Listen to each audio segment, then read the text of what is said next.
예, 대한민국 어려운 법조 이슈 최고의 베테랑 변호사님들 모시고 같이 풀어보겠습니다. 법조 삼거리에 변호사님 세 분 나오셨는데요. 신유진 변호사, 김필성 변호사, 전원규 변호사님 자리해 주셨습니다. 안녕하십니까? 네, 안녕하세요. 네, 달려야 될 이슈가 많은 만큼 오늘도 잘 부탁드리고요. 검찰청 내년 10월 2일자로 이제 해체됩니다. 결국엔 안 터진 시한폭탄이죠. 이제 보안 수사권을 가지고서 여러 가지 이제 찬반 논란이 이어지고 있는데 어떻게 보셨습니까? 뭐 보안 수사권 관련해서는 지금 뭐 가장 크게 이슈되는 사건이 저는 쿠팡 사건이라고 봅니다. 네. 이게 어쨌든 노동청에서 이 쿠팡에 대해서 일용직 노동자들에 대한 퇴직금, 미지급 규정에 대해서 기소 의견을 송치를 했고 네. 그에 관해서 검찰에서 뭐 담당 검사가 뭐 이거는 지청장님의 특별 지시로 무혐의를 하라라는 것이 내려왔다라고 부장검사에게 네. 보고를 한 것까지 나오지 않았습니까? 네. 그러면서 그거로 끝나는 게 아니라 이 기소로 돼야 될 것이 무혐의로 되면서 중요한 증거, 그 내부에서 내부 지침과 그 내부 지침이 판례에 어긋난다는 그 판례 자료 이런 중요한 증거까지 좀 빼먹고 이제 불기소장을 쓰는 거예요. 그렇게 됐을 경우에 이게 민생과 직결되는 문제인데 검찰이 보안 수사권만으로 이것이 전부 다 가능했던 일입니다. 네. 그래서 지금 그 지청장 엄희준 지청장 그리고 관련해서 그 당시 차장 검사를 당시 부장 검사가 진정을 냈는데 대검에 진정을 냈는데 오히려 대검에서는 이 문제 제기를 한 부장 검사에 대한 감찰을 지금 진행 중이거든요. 네. 이게 그러니까 보안 수사권 자체가 보안 수사권으로 검찰이 장난칠 수 있는 모든 거를 그대로 장난을 칠 수가 있다. 그래서 이거는 민생과 직결되는 문제이기 때문에 이거는 검찰에게 기본적으로 보안 수사권을 주는 거는 그만큼 사실상 검찰 개혁의 핵심이라고 저는 봅니다. 네. 네. 그래서 신유진 변호사님 말씀하신 대로 이제 보안 수사권이 핵심 이슈인데 결국에는 두 가지로 나뉘는 것 같아요. 이제 검사가 보안 수사권에서 보안만 하게 요구권만 하게 있게 해야 된다는 첫 번째가 있고 두 번째는 이제 부실 수사나 지연 수사 때문에라도 보안 수사권 자체를 이제 검사들한테 인정해야 된다. 이 두 가지로 갈리는 것 같은데 요구권만 있어야 될까요? 아니면 두 번째까지 가야 될까요? 당연히 요구권만 있어야 되는 거죠. 그러니까 수사 기소 분리한다는 이 지금 개혁의 취지에 맞추려면은 그 후자로 가면 당연히 안 맞죠. 그러면 뭐 개혁할 이유가 없는 거예요. 네. 이 검찰이 그동안 해왔던 부실 수사, 덮어주기, 잘못된 일들을 다 어디서 출발한다? 보안 수사권에서 출발한단 말입니다. 근데 민생에서 과연 잘못된 부분이 있을 수 있죠. 경찰의 수사가 뭐 사람이 하는 일이니까 잘못될 수 있는데 이런 부분에서 다시 해라. 요청만 할 수 있는 권한을 줘도 견제가 된단 말입니다. 네. 그리고 견제가 잘 안 된다면 그때 또 제도를 개선해서 할 수 있는 부분들을 만들어가면 되는 거지. 그거를 왜 계속 검찰에게 그 힘을 둬야 되느냐. 그거는 지금의 개혁 방향과 전혀 맞지 않고 국민들이 원하는 방향이 아니다라고 확답할 수 있습니다. 네, 검사에게 요구권만 줘야 된다 말씀하셨는데, 그러니까 그러면 이런 얘기가 수사와 기소가 분리된다. 네. 그러면 이게 검찰과 경찰의 책임 소재는 어떻게 물어야 되는 거냐 그런 질문도 있고요. 그리고 경찰이 수사권을 독점하는 건데 이 경찰을 어떻게 견제할 거냐 이러한 사람들 의구심이 있습니다. 그 견제부터 말씀을 드리면 네. 지금 견제 구조를 만들자는 이유 때문에 국가수사위원회가 논의가 되는 거예요. 근데 국가수사위원회는 다들 관심이 없어서 얘기를 안 하는데 예를 들어 보안 수사 요구를 하는 경우에 요구를 했는데 그 제대로 안 한다. 그런 걸 걱정할 거 아닙니까? 직접 하지 않고 요구만 하면 어떡하냐. 그 원래 이제 국가수사위원회를 통해서 지금 생각했던 건 뭐냐면 보안수사 요구를 하지 않는 경우에 보안수사 거기에 대해서 이의 신청을 국가수사위원회에 할 수 있고요. 그 검찰이 이의 신청을 하면 국가수사위원회가 거기에 대해서 감찰을 할 수가 있어요. 들어가서 문제가 되면 징계나 이런 걸 요구할 수 있게 되거든요. 그러니까 그런 구조로 사실은 견제하도록 만들 수 있습니다. 지금 네. 이미 아이디어가 나와 있는데 네. 현재 지금 모두 관심 없는 국가수사위원회는 그거 왜 만들어 뭐 뭔지 잘 모르겠는데라고 얘기를 하면서 그게 이제 결국은 사법 경찰을 통제하기 위한 기구로 지금 두는 거거든요. 그러니까 네. 원래는 검찰이 다 해먹던 거를 네. 통제와 이런 문제에 대해서 관장하는 기구를 별도로 분리해서 두는 건데 제가 이 모든 논의에서 가장 제가 이해가 안 되는 건 지금 이제까지 지금 뭐 아까 금방 말씀하셨던 뭐 수사 통제나 책임 소재 이런 것들 전부 검사 한 명이 독점하고 있었어요. 네.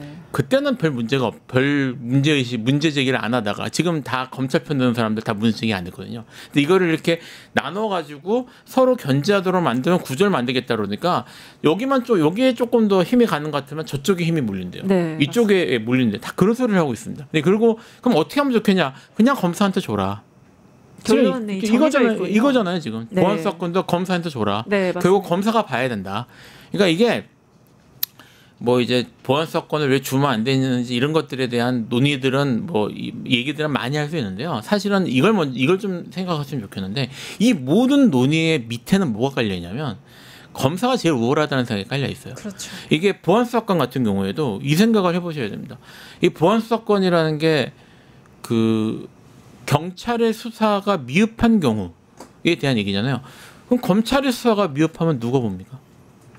여기에 대해서 아무도 얘기를 안 해요. 그렇죠. 그러니까 이 말 자체도 사실은 검사가 수사하면 완벽하지만 무오류하지만 경찰 수사하면 불안하다는 얘기가 깔려 있는 거예요. 그렇죠. 그러니까 정말 수사권을 검찰한테도 줄 거라면 검찰의 수사와 경찰의 수사를 동일하게 통제할 수 있는 기구에 대한 논의를 해야 되는데 그 얘기는 아무도 안 합니다. 그러니까 이게 지금 뭐 보안 수사권 문제가 됐든 뭐가 됐든 지금 결국 검사한테 뭐를 줘야 된다고 생각하는 사람들이 그 논리가 그전에는 얘기하지 않았던 것들이고 그러니까 그 밑에 깔려 있는 것들은 지금 말씀드렸던 것처럼 검사가 제일 우월하다. 네. 검사가 봐야지 모든 게 해결이 된다라는 그런 전제가 깔려 있다는 걸 좀 생각을 하셨으면 좋겠어요. 네, 맞습니다. 그래서 부실 수사, 지연 수사 얘기하는 게 이제 검사가 훨씬 더 이제 수사를 잘한다라는 그 전제가 깔려 있는 게 아닌가 싶긴 합니다.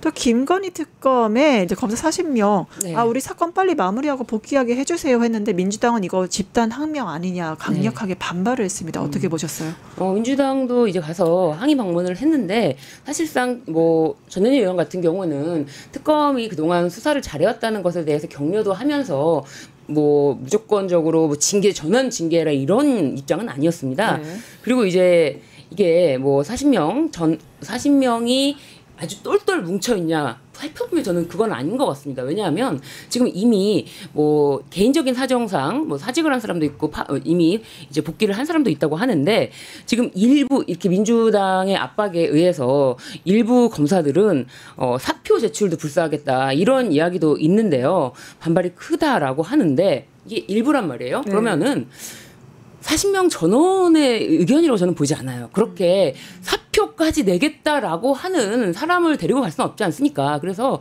특검에서 1대1로 개별 면담을 통해서 사표를 내든 복귀 원하든 그런 사람은 보내는 게 저는 맞다. 그래서 사실상 그렇게 복귀를 원한다라는 거는 지금 공무원으로서 자신이 지금 뭐 마음대로 행동하겠다는 거 아닙니까? 그럴 경우는 이거는 충분히 징계 사유에도 해당이 됩니다. 그런데 자기가 사표까지 불사하겠다. 뭐 징계 내리려면 내려라. 나는 사표 낼 건데 뭐 이래 어때? 라고 하는 사람들은 다 골라내는 게 저는 맞다고 봐요. 그냥 무조건 뭐 좋은 게 좋은 거지. 다 같이 가야지.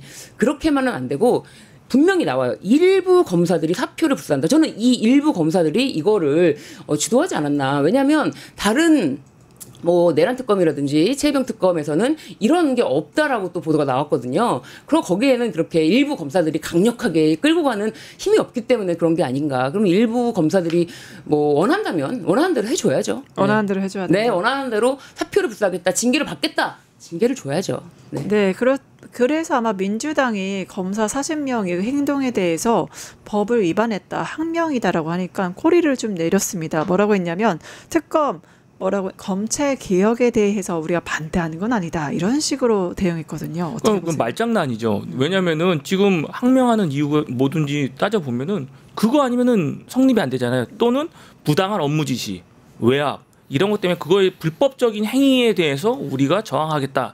이런 목소리가 나와야 되는데 그런 거에 대해서는 아무것도 안 나오고 있지 않습니까? 다만 그냥 우리는 싫다. 돌아가겠다. 근데 돌아가겠다고 말하는 것도 웃긴 거죠. 그냥 공무원이잖아요. 검사들도. 똑같은 공무원인데 왜 우리만 다르게 왜 우리는 달라야 돼? 이런 마인드를 지금도 갖고 있는 거예요. 이 안 속에서도 일하기 싫으면은 그만두면 됩니다. 본인들이 그냥 사표 쓰고 나가면 돼요. 네. 그럼 되는 거지. 왜 우리 뭐 그냥 돌아갈 거야 해줘 이렇게 할 수 있나요? 우리가 인사 배치할 때도 어떻게 하죠? 우리가 상사와 그런 조직의 임무에 대해서는 선택을 할 수가 없는 게 조직 사람들의 그런 숙명이죠. 맞지 않습니까? 그렇지만 이제 뭐 어디 가거나 그럴 때는 자리 배치 이동할 땐 동의는 필요한데 제가 그렇게 해서 왔잖아요. 왔으면 여기 있는 일을 해야죠. 그러니까 와서 본인이 오고 싶었던 안 오고 싶었던 왔고 와서 일을 하는 상황에서 이것이 싫다 이 업무를 하기 싫다 그러면은 이거에 대해서 본인이 그냥 그만두시고 다른 일을 찾으시면 되는 거지. 네, 그렇죠. 왜 그 자체를 왜 뭐가 부당한지에 대해서는 정확하게 밝히고 있지를 않다 이렇게 보시면 될 것 같습니다. 네, 특히 이번에 김건희 특검이 복귀 요청이 사람들이 우려하는 게 확산되는 게 아니냐, 내란 특검이나 최혜병 특검까지 확산되는 게 아니, 이런 우려점이 좀 있습니다. 이게 우려의 문제가 아니고요. 지금 이 검찰이 이것도 이게 검찰이 한 지금 벌인 짓이 얼마나 심각한 일인지를 사람들이 잘 못 느끼는 것 같은데 이게 저기 혹시 기억하시나 모르겠습니다만 그 전교조 뭐 전공노 이런 곳들에서 전국 공무원 노동조합 그 한 10년 전까지만 해도 탄압이 어마어마했거든요. 그들 탄압하고 체포하고 구속하고 난리냈던 게 전부 집단행위 금지 이 규정 때문입니다. 형사처벌 규정도 있어요. 이제까지 그 선례로 볼 때 대한민국에서 공무원들에 대한 징계나 뭐 처벌 사유로 뭐 이게 뭐 개별적인 뇌물이나 그런 부패 혐의를 제외하고 그런 문제가 아닌데도 불구하고 공무원의 이게 이제 국가공무원법 그 규정에 의해서 그 부담하는 의무 공무원의 의무가 있거든요. 지금 66조인데 비상행위 금지는 가장 중하게 처벌했던 게 66조입니다. 가장 엄청나게 많은 사람들이 그 구속당하고 네. 처벌당하고 했거든요. 처벌 규정이 있기 때문에. 지금 검사가 그런 짓을 한 거예요. 네. 그 전에 공무원들 대했던 식으로 하면 사실은 벌써부터 압수수색에 긴급 체포 사항은 아니지만 체포하고 구속영장 청구가 난리가 났어야 됩니다. 시국선언 생각하시면 돼요 옛날에. 네. 그러니까 지금 여기에 대해서 미적미적 되고 사실은 그 세게 못 나가는 것 자체가 검사를 특별히 봐주는 거예요. 이미 봐주고 있다. 이미 봐주고 있는 거예요. 이미 봐주고 있는 거고 특히 이게 며칠 전에 정성호 장관이 그 이문정 검사에 대해서 공개 경고를 했잖아요. 네. 이것도 국가공무원법 위반이라는 건데 국가는 사실은 이문정 검사에 대해서 이문정 검사만이 아니라 자기 정치적 목소리를 내는 판검사에 대해서 판사 검사에 대해서 우리나라가 지나치게 관대하게 대하는 게 맞아요. 이거는 뭐 진보냐 보수냐를 떠나가지고 네, 네. 일반 공무원이 그랬으면 바로 징계돼서 파면까지 갑니다. 그렇죠. 근데 뭐 어쨌든 판사들도 얘기하는 사람들 있잖아요. 그런 목소리 내는 사람들. 그런 사람들에 대해서 사회가 거기에 대해서 관대한 것도 문제긴 하지만 이문정 검사에 대해서는 이제까지 가만히 있던 법무부가 공개적으로 나서서 경고까지 한 상태에서 이 집단 행동에 대해서 뭐 별일 아니라는 식으로 지금 넘어가는 건 이문정 검사의 형평성 문제도 문제지만 이제까지 그러면 시국선언이나 아니면 뭐 전국 공무원 노동조합이나 이런 곳에서 했던 그런 모든 처벌이나 이런 탄압들은 전부 뭐가 되는 겁니까? 네. 그러니까 이게 모르겠어요. 이게 뭐 정치적 판단이 어느 정도 들어갈 수밖에 없고 뭐 아까 지금 말씀하셨던 검사들의 집단 행동 이런 것들이 부담이 될 수는 있겠지만 정치적으로 사실은 일반 검사들까지 여기에 동조해서 하면 원칙대로 하는 게 맞습니다. 네. 전부 파면하고요. 형사처벌 해야 돼요. 그래서 그렇죠. 형사처벌까지 가면은 뭐 개업하는 것도 어려워지고 사실은 그렇게 해야 돼요. 지금 여기에 대해서 뭐 제가 보니까 뭐 정성호 장관이 뭐 걱정하지 마시라고 다 이 업무에 충실할 거라고 이런 식으로 얘기를 하는데 네, 제가 사실 말씀드렸던 것처럼 지금 언급했던 사건의 상당수를 제가 직접 했었거든요. 네. 하고 제가 들어가서 뭐 그 연행하고 현행범 체포한답시고 시위하는 거 체포하는 거 따라가면 거기 가서 제가 디펜스하고 해봤는데 제가 그들이 어떻게 했던 걸 이제까지 알기 때문에 이건 진짜 좀 받아들이기 어렵네요. 네, 그게 검사, 판사, 무소불위의 권력에 대한 이제 견제와 감시가 지금까지 없었기 때문에 그 썩을 대로 썩은 모습을 보여준 게 아닌가 싶습니다. 이거 이재명 대통령도 같은 걸 느낀 걸까요? 지난 국무회의에서 검찰에 대해서 팩폭을 날렸습니다. 관련 영상 같이 보실게요. 1심에서 무죄 난 사건 항소하면 그게 유죄로 바뀌는 확률이 얼마나 됩니까? 대충 한 5% 정도 됩니다. 최종적으로. 네. 95%는 무죄를 한 번 더 확인하기 위해서 항소심 가가지고 생고생하고 있는 거죠. 네. 그럼 98.3%는 그냥 무죄를 받기 위해서 또 엄청나게 돈 들이고 고통받는 거죠. 네, 예. 그게 타당합니까? 검사들이 대도 않는 거 기소해가지고 무죄 받고 나면 면책하려고 항소하고 면책하려고 상고하고 그러면서 국민들한테 고통 주는 거 아니에요? 네. 이걸 왜 이렇게 방치합니까?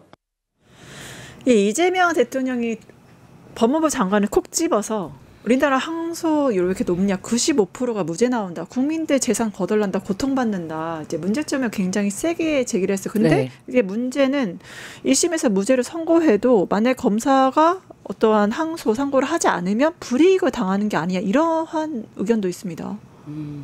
근데 이제 뭐 검사는 일단 자기가 기소한 사건에 대해서 뭐 일단 어떻게 보면 패소잖아요. 그렇게 됐을 때 그거를 만회하기 위해서라도 그냥 항소를 하고 넘기는 거죠. 그러니까 자동으로 그냥 네, 하는 넘기는 것뿐이에요. 자기 책임을 벗어나게 넘기는 건데, 근데 제일 전제가 되어야 될 것이 이제 의심스러울 때는 피고인의 이익이라는 점이에요. 그래서 뭐 증거가 확실한 사건들이라든지 뭐 현장에서 전부 다 뭐 증인이 있다라든지 CCTV가 있다라든지 그런 사건들에 대해서 얘기하는 것이 아니고 지금 의심스러운 사건에서 그렇게 해서 1심에서 어렵게 무죄가 났다. 이런 사건을 말씀해 주시는 건데 이에 대해서 이제 법무부 장관 답변이 이제 영미법 국가에서는 이런 경우에 항소를 하지 않는다라고 했는데 그거는 왜 그러냐면은 이제 배심원들이 유죄 무죄를 판단하기 때문에 배심원들이 1심에서 유죄 무죄를 무죄라고 판단한 사건을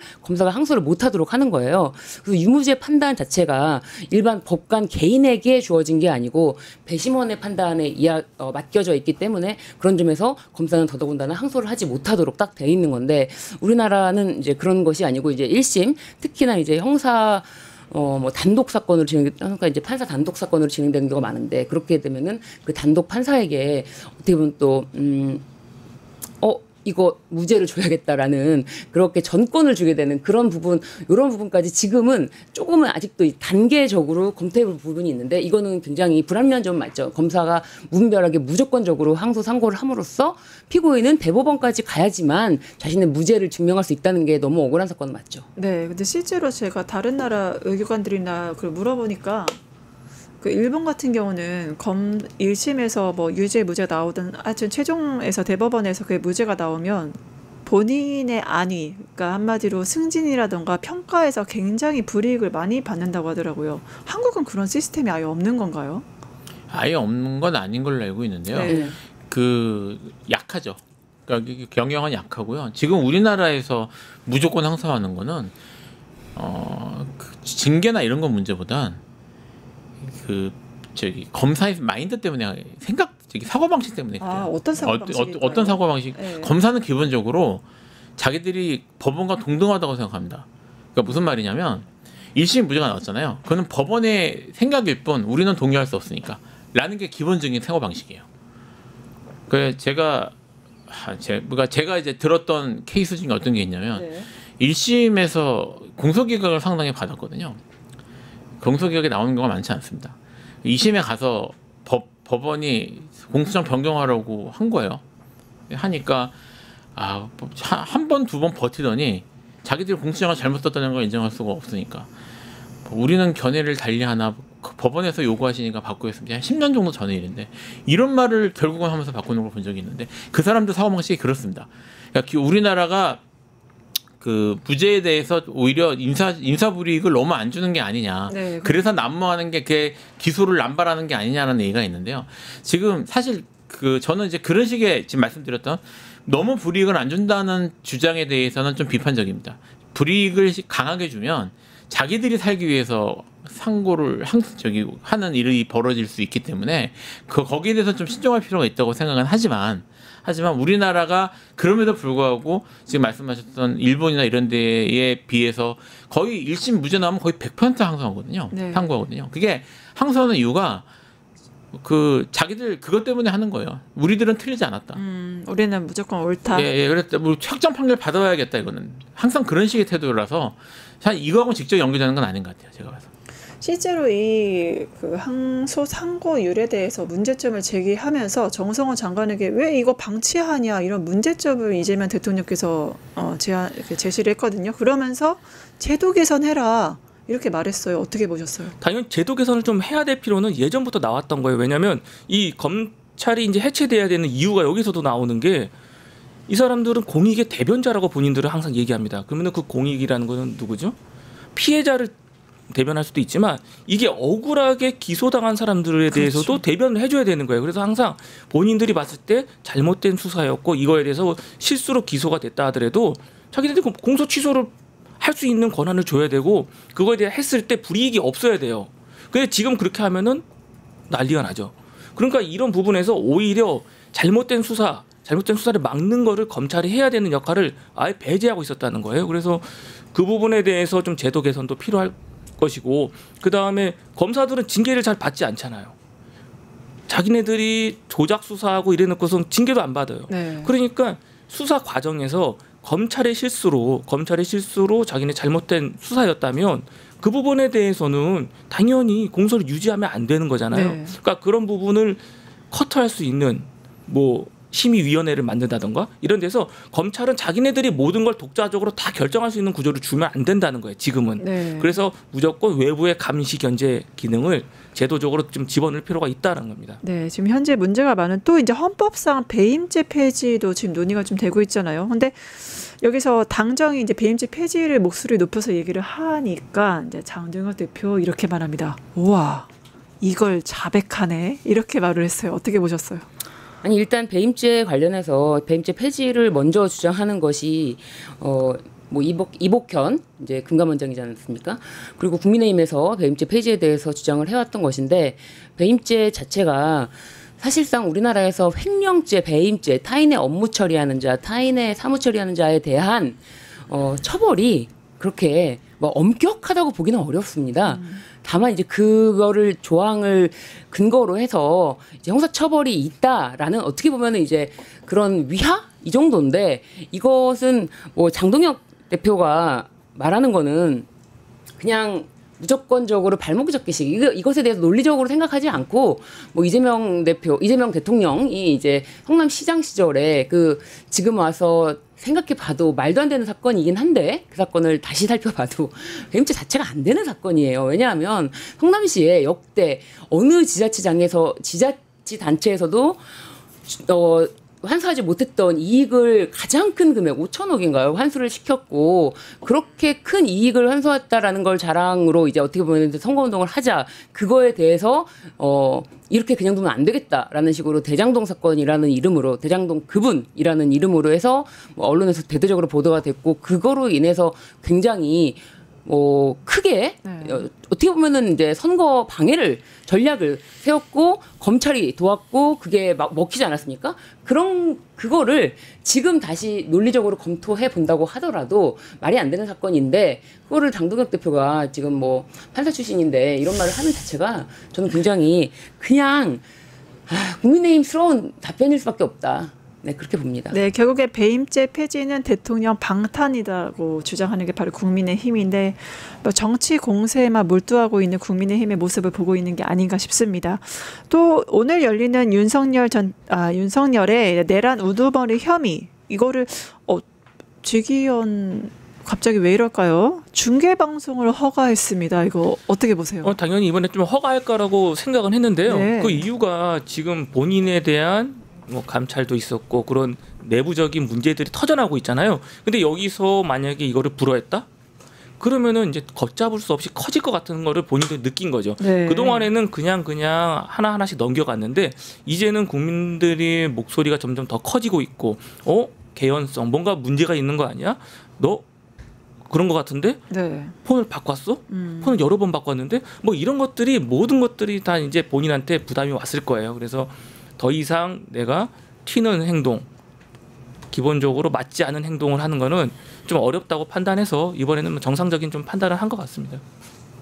네, 특히 말씀 이제 전원규 변호사님 말씀하신 대로 자신한테 네. 쏠리는 화살들이 있기 때문에 그런 거다라고 하셨어요. 근데 말씀하신 대로 지금 대법원이 직위원 룸사롱 그 의혹이 있었는데 거기서 보류 결정을 내렸잖아요.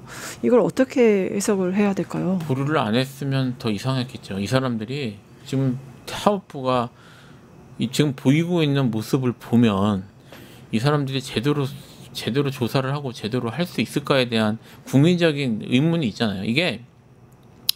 이것도 사실은 절차적 또는 이제 시스템적 문제긴 합니다. 네. 이게 그 적법 절차 원칙이 출발점이 되는 원칙 중에 하나가 뭐냐면 자기 자신의 재판에 자기 자신이 재판관이 될 수 없다라는 거거든요.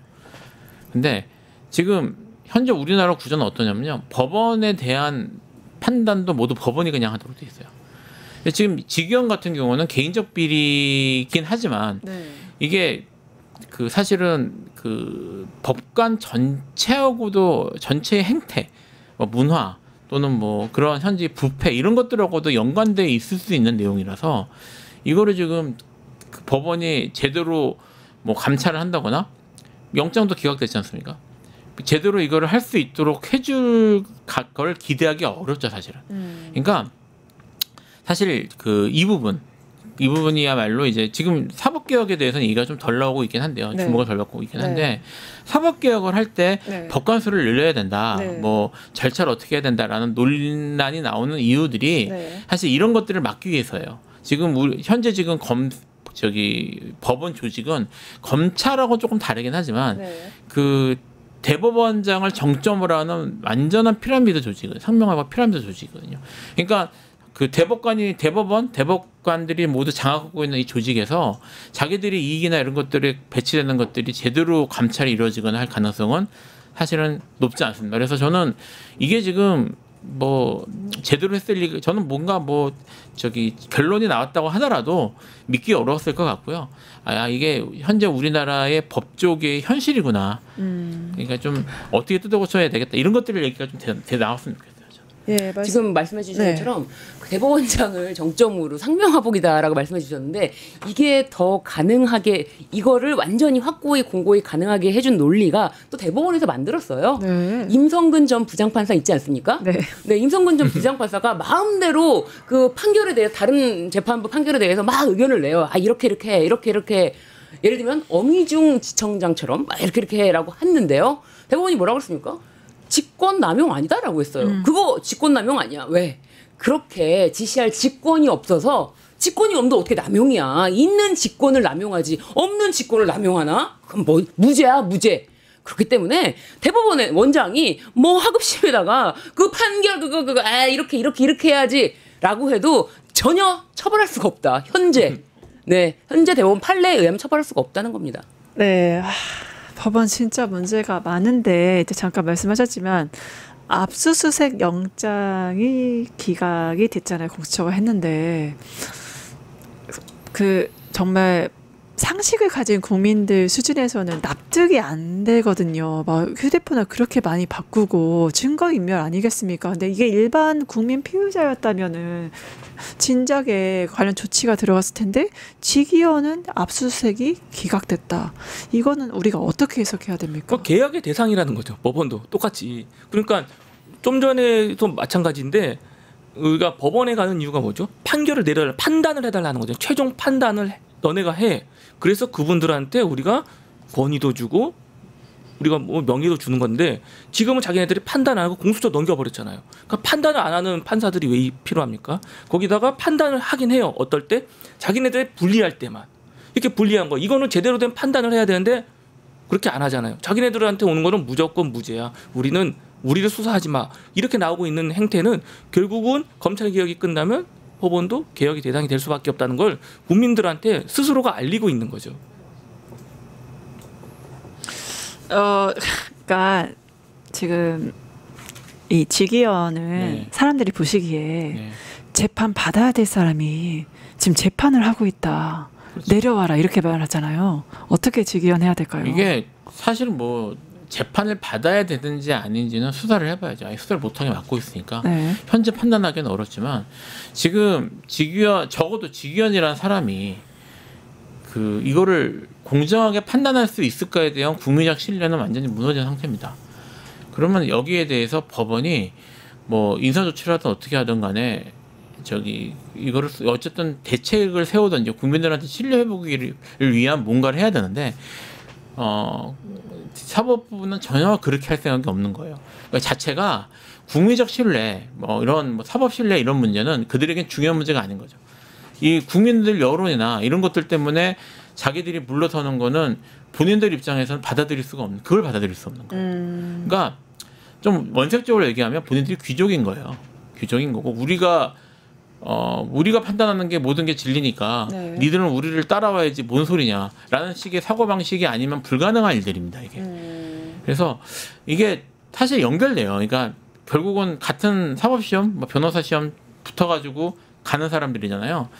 뭐 법관들하고 검사들하고 사고방식이 얼마나 다르겠습니까? 그러니까 네, 이런 구조를 바꿔야 됩니다. 그래서. 네, 결국에는 판사나 검사 다 세금 받는 공무원 아니겠습니까? 우리 세금으로 도대체 뭔 짓을 하고 있는지 굉장히 분노하지 않을 수가 없습니다. 김계리 씨 얘기도 잠깐 두 분만 여쭤보고 마지막으로 하고 끝낼게요. 같은 변호사로서 보시기에 네, 재판 출석이 어려운 이유를 컵라면과 건빵으로 식사했다. 이건 인권 유린이다. 문제 제기를 했거든요. 이런 발언 어떻게 보셨어요? 아니 본인이 먹고 싶어서 먹은 거를 네. 인권을 유린했다고 그러는 건 어떡합니까? 누가 봐도 컵라면 좋아하게 생기셨잖아요. 그 컵라면 좋아하게 생겼나요? 네. 그리고 말이 진짜 아다르고 너무 어다르잖아요. 아침을 못 먹었다. 안 먹인 게 아니잖아요. 아침밥을 안 준 게 아니잖아요. 그렇죠. 구치소에서 아침밥을 안 줘서 우리는 못 먹고 점심만 간신히 점심밥도 안 줘서 우리가 컵라면 먹었다. 이렇게 얘기했다면 인권 유린이 맞죠. 근데 따박따박 아침밥 줬는데 본인이 그거 먹기 싫어서 안 먹고 디톡스 한다고 안 먹고 점심도 밥 먹어도 되는데 굳이 자기가 컵라면 먹고 싶어 먹고 달달한 건빵 먹고 싶어 먹어놓고선 이게 인권 유린이라고 하면은 그거를 이게 과연 변론이라고 이걸 한 건가라고 싶죠. 또 윤석열 황제수감이 지금 논란이에요. 24시간 동안 전담으로 윤석열 수발을 들었다는 거 아니겠어요? 이거 어떻게 봐야 됩니까? 그러니까요. 제가 이제 어제까지만 해도 그 헌재 출석할 당시에 도시락을 그 인근 식당에서 사 먹었다. 근데 심지어 도시락을 본인 먹을 거 한 개만 주문한 게 아니라 이제 자신이 먹을 게 안전한지를 확인하기 위해서 한 개를 똑같은 걸 더 주문해서 경호처에서 그거를 먼저 기미를 했다. 그렇죠. 기미까지, 기미 상관까지 있었어요. 저는 그래가지고 그게 당시 어저께만 해도 저기 기미 경호냐고 기미 경호다 이거는. 그랬는데 실제로 이런 짓을 내내 이 구속 취소되기 전까지는 내내 독국물 확인을 한다며 기미 상공을 실제로 들였던 것입니다. 이자들은 글쎄요. 김건희도 이제 해외 순방을 갈 때면은 자신의 이제 욕실에 샤워기 수압이라든지 물 온도라든지 이런 거를 체크하는 담당 직원을 뒀다고 하는데 그 정도로 이 정말 무소불위 권력이라는 것이 이미 자신이 탄핵이 돼서 직무가 정지돼서 교도소에 수감되어 있는 상태에서도 그대로 모든 것을 누렸다라는 점. 게다가 자신을 이제 전담하는 그 교도관들을 배치시켜서 이 교도관들이 나중에 또 온라인에다가 이걸 올린 거 아닙니까? 교도관들만 그 로그인할 수 있는 그 온라인에다가. 예. 그런데 그 교도관들이 그래서 어떻게 업무를 수행했나 봤더니 그 업무 수행 일지도 남기지 않았다는 거예요. 이거는 굉장히 심각한 문제를 야기하는 거예요. 이 교도관을 가지고 뭐라고 지적하고 이럴 게 아니라 그런 지시를 내린 자 그리고 당시 김현우 구치소장이 지금도 공무원이라는 게 저는 이해가 안 가요. 김현우 구치소장부터 이 사건에 대해서 명명백백히 밝힐 수 있도록 이전은 무슨 짓을 했는지 밝혀야 될 의무가 있는 줄 알아요. 그래서 이건 저는 김현우 구치소장에 대해서 수사가 필요한 정도라고 생각합니다. 네, 기록이 지금 있는지 없는지도 모르는 상태라서 좀 봐야 될 것 같은데. 지금 여기 다 변호사시니까 겪고 계시겠지만 서울중앙지법에 일주일에 2번씩 정문부터 출입이 통제됩니다. 이게 윤석열 재판했을 때마다 그러거든요. 윤석열이 출석 안 하는 거 다 알잖아요. 출석하지 않아도 아예 입구서부터 아예 소지품 다 검사하고요. 가방 다 열어보게 하고 그렇게 합니다.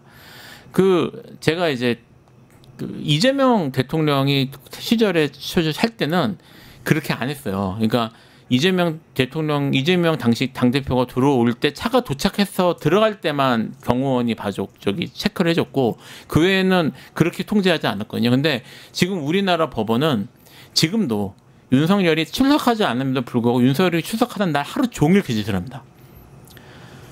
이게 아까 기미 상궁처럼 이렇게 막 먹고 기미 경호. 네, 기미 경호원 노릇을 하고 7명의 수발을 들고 이거 그냥 되는 거 아니에요. 지금 그 법원하고 법 쪽의 전체가 여전히 윤석열을 이렇게 떠받듭니다. 네. 그러니까 사실은 김계리가 이런 말도 할 수 있는 거예요. 그렇죠. 그 컵라면 얘기를 듣고 분노하신 분들 많을 텐데 다 기억하시잖아요. 그 구의역 사건. 그때 컵라면 먹고 일했던 그 직원들 그렇게 일하는 것에 대해서 인권유린이라고 얘기했던 법조인들 아무도 없었습니다. 맞습니다. 그러니까 기본적으로 이 사람들은요. 윤석열을 비롯해서 이런 그 사법시험 붙어가지고 그거 하고 있는 법조인들을 일반인과 다른 귀족으로 보는 거예요. 네. 귀족으로 보는 거고 그 윤석열 같은 경우도 출석하지 않아도 그렇게 해주는 게 지금도 그걸 해주는 거라고 생각하는 겁니다. 그 예우를 대하는 거라고 생각합니다. 당장 지금 그 중앙지법에서 재판할 때마다 하는 그거부터 없애야 돼요. 네. 국민들 그 하루 종일 그 법원에 얼마나 많이 들어가는데 사람들이 전부 다 소지품 가방 다 열어 다 보여줘야 됩니다. 맞습니다. 이게 뭐 하는 짓입니까 이게? 네, 우선 우리 국민에게 지금 자행되고 있는 인권 유린부터 우리가 검토할 필요가 있다 말씀 주셨습니다. 오늘 법조상거리 신유진 변호사님, 김비성 변호사님, 전은규 변호사님 감사합니다. 네, 감사합니다. 유튜브 구독하고 실시간 채팅과 댓글을 남기시면 매일매일 7,000TTCO를 드립니다. 참여 방법은 통통물 어플을 다운로드하고 회원가입과 로그인을 해주세요. 마이페이지에서 나의 회원 고유 번호를 복사해주세요. 유튜브 구독 후 실시간 채팅이나 댓글창에 고유 번호를 한 번만 입력하면 준비 끝! 지금 유튜브 채팅과 댓글 쓰기 참여하고 7,000TTCO 받아가세요.